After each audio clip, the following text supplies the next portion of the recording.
नमस्कार दोस्तों, electrical technician channel में आपका स्वागत है। दोस्तों, बहुत सारे लोग कमेंट करके मुझसे ये पूछते थे कि सर हम किस प्रकार से ऐसे घर में इन्वर्टर का वायरिंग करेंगे जिसमें पहले से इन्वर्टर का वायर कनेक्ट नहीं है। यानी कि जैसे कि आप लोगों ने देखे होंगे, हमारा जो नया घर का वायरिंग होता है उसमें हम इन्वर्टर का वायर ऑलरेडी डाल देते हैं, तो उसमें इन्वर्टर का कनेक्शन करना बहुत ही आसान होता है। लेकिन ऐसे घर में जिसमें पहले से इन्वर्टर का वायर कनेक्ट नहीं है, उस घर में किस प्रकार से हम इन्वर्टर का वायरिंग करेंगे, उसी के बारे में हम इस वीडियो के माध्यम से सीखने वाले हैं। तो दोस्तों, ये जो मेरा स्विच बोर्ड है, इस स्विच बोर्ड में वायरिंग लगभग 50 साल पहले किया गया था। अब इस स्विच बोर्ड में हम किस प्रकार से वायरिंग करेंगे, साथ ही साथ में मेरे जो रूम है, यानी कि एक बगल में जो रूम है, इस रूम में भी हम किस प्रकार से इन्वर्टर का वायरिंग करेंगे, उसके बारे में भी हम इस वीडियो के माध्यम से सीखेंगे। यानी कि आज के वीडियो में हम 2 रूम का वायरिंग करेंगे, वो भी इन्वर्टर का। तो इन्वर्टर का वायरिंग एक्सप्लेन करने के लिए मेरे पास में है लुमिनस कंपनी का icon 1100 pure sine wave inverter. अब ये जो हमारा इन्वर्टर है, इस इन्वर्टर के साथ में हमें 150 AH से लेके 220 AH का टॉल ट्यूबुलर बैटरी इस्तेमाल करना पड़ता है। तो मैं यहाँ पे इस इन्वर्टर के साथ में लुमिनस कंपनी का ही टॉल ट्यूबुलर बैटरी इस्तेमाल करूंगा, जो कि 150 AH का है। दोस्तों, ये जो हमारा इन्वर्टर है, इसका कनेक्शन करने से पहले इस इन्वर्टर का बेसिक चीजें हमें मालूम होना चाहिए। तो जब भी आप कभी इन्वर्टर को बाय करने जाओ आपके घर के लिए, तो आपके घर के लोड के अकॉर्डिंग ही इन्वर्टर को सेलेक्ट करिएगा।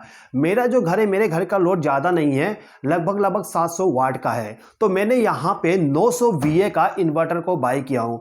ये जो इन्वर्टर है वो 900 VA का है। दोस्तों, ये जो इन्वर्टर है, इस इन्वर्टर का इस्तेमाल करने का एक रीजन ये भी है कि इसके साथ में जो बैटरी इस्तेमाल किया जाएगा, उस बैटरी को हम इस इन्वर्टर के अंदर में रख देंगे।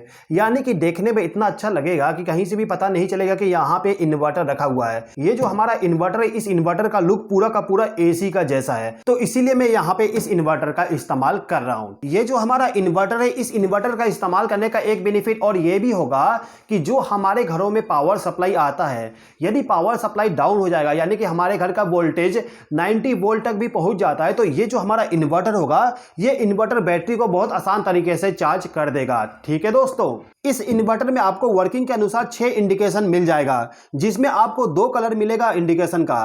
ग्रीन इंडिकेशन ग्लो होता है तो मतलब कि ओके है, और यदि रेड इंडिकेशन ग्लो होता है तो इसका मतलब यह है कि कोई फॉल्ट है। यदि हमारा मेन पावर सप्लाई ऑन होगा तो यहाँ पे इंडिकेशन ग्लो होगा। यदि किसी प्रकार का फॉल्ट होता है तो आपका फॉल्ट वाला इंडिकेशन ग्लो हो जाएगा। इसी प्रकार से यदि आपका बैटरी चार्जिंग होती है तो उस कंडीशन में यहाँ पे इंडिकेशन ग्लो होता है। इसके बाद इस इन्वर्टर के साथ में जो बैटरी इस्तेमाल किया जाएगा, यदि बैटरी का वोल्टेज कम हो जाता है तो उस कंडीशन में एक इंडिकेशन लैंप ग्लो हो जाएगा, जो कि रेड कलर का होगा। इसके बाद यदि आपका जो इन्वर्टर है वो पूरा वर्किंग कंडीशन में, तो आपका यहाँ पे सिस्टम ऑन का इंडिकेशन ग्लो होगा।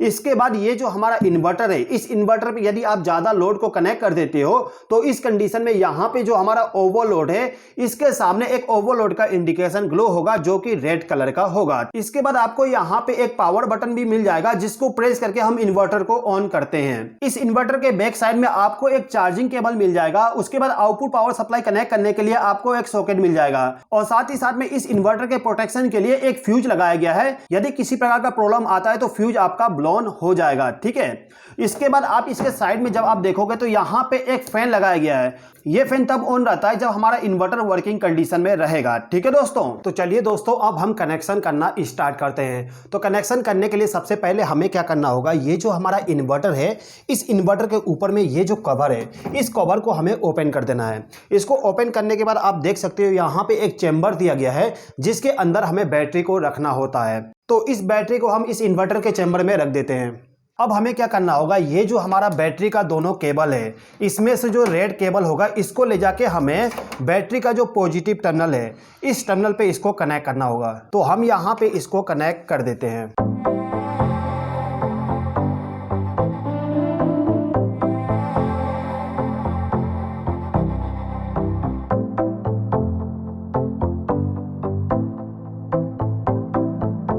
अब ये जो हमारा ब्लैक केबल है, इस केबल को ले जाके बैटरी का जो नेगेटिव टर्मिनल होता है, इस टर्मिनल के साथ इसको कनेक्ट करना होगा।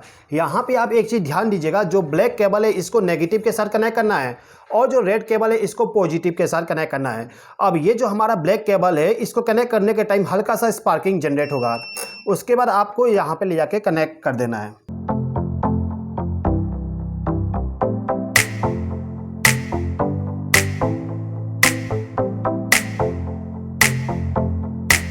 अब इस इन्वर्टर का जो कवर है इस कवर को हम लगा देते हैं। अब दोस्तों हमें क्या करना है कि ये जो हमारा इन्वर्टर है, इन्वर्टर का जो पावर केबल होता है, इस पावर केबल के द्वारा हम बैटरी को चार्ज करते हैं। तो ये जो हमारा पावर केबल होगा इसको हमें ऐसे जगह कनेक्ट करना है जिसमें हमारा मेन पावर सप्लाई आएगा। तो यहाँ पे हमारे पास में एक पावर सॉकेट है, इस पावर सॉकेट के साथ मैं इस पावर केबल को कनेक्ट कर दूंगा।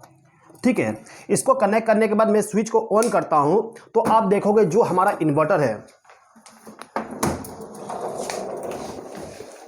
इस इन्वर्टर पे इंडिकेशन आ चुका है। ठीक है, अब मैं यहाँ पे पावर बटन को ऑन कर दूंगा। इस बटन को प्रेस किया, हमारा मेन पावर सप्लाई ऑन हो गया, सिस्टम ऑन हो गया। ठीक है दोस्तों, ये जो हमारा इन्वर्टर है इसको अभी मेन पावर सप्लाई यहाँ से जा रहा है। अब मैं क्या करूंगा, ये जो मेरा सॉकेट है इस सॉकेट के साथ इस बल्ब को कनेक्ट करके आपको दिखा देता हूँ। ये जो मेरा बल्ब है इसके आउटपुट टर्मिनल पे कनेक्ट करूंगा तो आप देखोगे बल्ब हमारा ग्लो हो गया। अभी जो हमारा बल्ब है वो अभी मेन पावर सप्लाई के द्वारा वर्क कर रहा है क्योंकि हमारा मेन पावर सप्लाई है। अब मैं यदि इसको रिमूव कर देता हूं, अब मैंने इसको रिमूव भी कर दिया तो हमारा बल्ब ग्लो हो रहा है। अब जो हमारा बल्ब ग्लो हो रहा है वो इन्वर्टर के पावर सप्लाई पे ग्लो होगा। ठीक है, तो ये जो हमारा इन्वर्टर है, इस इन्वर्टर के आउटपुट पावर सप्लाई यानी कि यहाँ पे जो हमने सॉकेट के जरिए बल्ब को कनेक्ट किए है, इसी को ले जाके हमें स्विच बोर्ड में कनेक्ट करना है। तो कैसे कनेक्ट करेंगे समझ लेते हैं। तो इसमें इन्वर्टर का पावर सप्लाई देने के लिए आपको क्या करना होगा कि एक प्लग टॉप ले लीजिएगा। ये जो हमारा प्लग टॉप है ये 3 पिन वाला होना चाहिए। अब इस 3 पिन प्लग टॉप से आपको क्या करना है कि जो राइट हैंड वाला पिन है इस पिन पे एक वायर को कनेक्ट कर दीजिएगा। आप चाहे तो डबल वायर को भी कनेक्ट कर सकते हो, फेस और न्यूट्रल दोनों पावर सप्लाई को कनेक्ट कर सकते हो, लेकिन आप केवल एक वायर से भी कनेक्शन कर सकते हो। तो मैं आपको केवल एक वायर के जरिए कनेक्शन करके बताऊंगा। तो मैंने क्या किया, राइट हैंड साइड वाला जो पिन है इस पिन के साथ मैंने एक वायर को कनेक्ट कर दिया। अब इस प्लग टॉप को मैं कवर कर देता हूं। अब इस प्लग टॉप से जो वायर जाएगा इसको हमें ले जाना है इस स्विच बोर्ड में। इस स्विच बोर्ड को हमें ओपन करना पड़ेगा कनेक्शन करने के लिए। तो सबसे पहले मैं घर के पावर सप्लाई को डिस्कनेक्ट कर देता हूं। तो मैंने घर के पावर सप्लाई को डिस्कनेक्ट कर दिया हूं। अब मैं यहां पे एक बार कंफर्मेशन करने के लिए पावर सप्लाई को चेक कर लेता हूं। अभी कोई भी पावर सप्लाई नहीं आ रहा, मतलब कि पावर सप्लाई पूरा डिस्कनेक्ट हो चुका है। अब मैं इस स्विच बोर्ड को ओपन कर लूंगा। ओके, तो आप देख सकते हो कि इतना सारा वायर इसमें कनेक्ट है। अब हम यहाँ पे कैसे पता करें कि हमारा जो मेन पावर सप्लाई है वो कौन सा है। तो इसका सिंपल सा तरीका है, आपको क्या करना होगा, जो आपका स्विच है इस स्विच में आप देख सकते हो नीचे वाला जो टर्मिनल है येलो वायर से आपस में कनेक्ट है, यानी कि पूरा का पूरा आपस में शॉर्ट है, यानी कि इनकमिंग पावर सप्लाई इन्हीं स्विच में से किसी भी एक टर्मिनल पे दिया गया होगा। ये जो तीनों वायर है, ये वाली और ये वाली, और एक साथ में ये भी कनेक्ट है, मतलब कि 4 वायर कनेक्ट है इनकमिंग टर्मिनल पे। अब इन चारों में से कोई भी एक वायर है जिसके द्वारा हमारा इनकमिंग पावर सप्लाई आ रहा है। तो इसको पता करने के लिए आपको एक एक डिस्कनेक्ट करके पावर सप्लाई को चेक करना पड़ेगा किसके द्वारा आपको फेस सप्लाई आ रहा है। मैं यहाँ पे गैस करने वाला हूँ। यहाँ पे जो रेड वायर है आप देख सकते हो ये वायर पीछे वाले रूम में चला गया है, यानी कि इस दीवार के पीछे में जो रूम है उस रूम को पावर सप्लाई देने के लिए इस वायर का इस्तेमाल किया गया है। ठीक है, इसके बाद ये जो वायर है ये वायर हमारा नीचे की तरफ चला गया, मतलब कि जो हमारा नीचे पावर सॉकेट है इस पावर सॉकेट को भी इसी स्विच बोर्ड के द्वारा पावर सप्लाई दिया गया है। तो ये वाला वायर हमारा इनकमिंग नहीं है। इसके बाद ये जो 2 वायर है, ये वायर देख लेते हैं कहां से आया है। तो ये दोनों वायर हमारा ऊपर की तरफ से आया है। इसका मतलब ये है कि इन दोनों में से कोई भी एक वायर हमारा इनकमिंग पावर सप्लाई होगा। तो हम इसको डिस्कनेक्ट कर लेते हैं। तो मैंने इन दोनों वायर को डिस्कनेक्ट कर दिया। अभी हमारा पावर सप्लाई डिस्कनेक्ट है तो हमें यह नहीं मालूम चलेगा कौन सा इनकमिंग पावर सप्लाई है। तो इसके लिए हमें दोबारा से पावर सप्लाई को ऑन करना पड़ेगा। तो मैंने पावर सप्लाई को ऑन कर दिया हूं। अब मैं यहां पे चेक करता हूं कि इसमें पावर सप्लाई आ रहा है कि नहीं आ रहा। तो अभी इस वायर पे कनेक्ट करने पे टेस्टर हमारा ग्लो नहीं हो रहा है। इस पे चेक कर लेते हैं। तो जैसे कि आप देख सकते हो हमारा टेस्टर ग्लो हो रहा है। ओके, तो ये हमारा फेस सप्लाई वाला वायर है। अब यहाँ पे हमें ये डिसाइड करना है कि कौन कौन से रूम में हमें फेस सप्लाई को कनेक्ट करना है, क्योंकि मेरा जो मेन इनकमिंग पावर सप्लाई आया है वो डायरेक्टली इस स्विच बोर्ड में कनेक्ट है। अब इस स्विच बोर्ड से आप देख सकते हो ये जो वायर है वो पीछे वाले रूम में चला गया है। मुझे पीछे वाले रूम में भी इन्वर्टर का कनेक्शन करना है, तो मैं इस वायर को रिमूव नहीं करने वाला हूँ। ठीक है, अब ये जो वायर है वो चला गया है इस पावर सॉकेट में। अब ये जो पावर सॉकेट है इसके द्वारा मैं इन्वर्टर को पावर सप्लाई दूंगा, तो इसमें incoming power supply main power supply से जाना चाहिए। तो मैं इसको यहां से रिमूव कर दूंगा। ओके, इसको रिमूव कर दिया। अब इसमें पावर सप्लाई मेन का जाना चाहिए, तो इसको मुझे डायरेक्ट शॉर्ट करना पड़ेगा। बाकी का जो हमारा स्विच बोर्ड है इस स्विच बोर्ड में पूरा का पूरा इन्वर्टर का वायरिंग में करने वाला हूं। तो मैं इसको कनेक्ट कर देता हूं। अब ये जो वायर था जो ऊपर से आया है ये चला गया है वॉशरूम के लिए, तो मैं इसको भी इसमें कनेक्ट कर देता हूँ। ठीक है, वॉशरूम के लाइट को भी मुझे इन्वर्टर के साथ कनेक्ट करना है, तो इसको भी मैं इसी पॉइंट के साथ कनेक्ट कर दूंगा।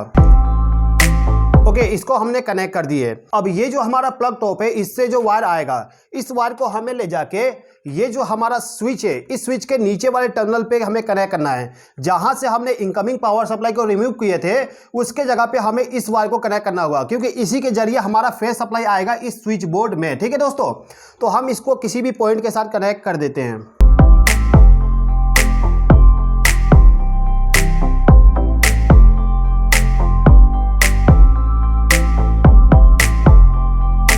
दोस्तों जैसे कि मैंने आपको स्टार्टिंग में बताया, मुझे 2 रूम का वायरिंग करना है इस इन्वर्टर के साथ में। अब जो मेरा पीछे वाला रूम था उस रूम का वायर इसी स्विच बोर्ड से गया है, तो मुझे यहाँ पे एक्स्ट्रा वायर डालने की जरूरत नहीं पड़ा, क्योंकि ये जो वायर है ये चला गया है हमारे पिछले वाले रूम में। यदि आपका जो दूसरा रूम है उस रूम में वायर इस स्विच बोर्ड के जरिए नहीं गया है तो आपको यहाँ पे अलग से एक वायर को कनेक्ट करना पड़ेगा। आपको क्या करना होगा, इस टाइप से कोई वायर ले लीजिएगा। इस वायर का जो एक सिरा है इसको ले जाके जो नीचे में लिंक लगा हुआ है यानी कि जिसके द्वारा शॉर्ट किया गया उसके साथ में आपको इस वायर को कनेक्ट करना होगा। उसके बाद इस वायर को ले जाके जिस भी स्विच बोर्ड में कनेक्ट करना है वहां पे ले जाके जिस प्रकार से हमने इनकमिंग पावर सप्लाई को डिस्कनेक्ट कर दिए और उसके जगह पे इन्वर्टर वाले वायर को कनेक्ट किए, उसी प्रकार से आपको इस वायर को ले जाके कनेक्ट करना होगा। आपका यदि वायर डाला नहीं है तो आपको अलग से वायरिंग करना ही पड़ेगा। ठीक है दोस्तों, अब ये जो मेरा स्विच बोर्ड है इस स्विच बोर्ड को मैं पैक कर देता हूं। अब दोस्तों हमें केवल एक चीज करना है, हमें क्या करना है कि ये जो हमारा इन्वर्टर का वायर है इसको ले जाके जो हमारा इन्वर्टर है इसके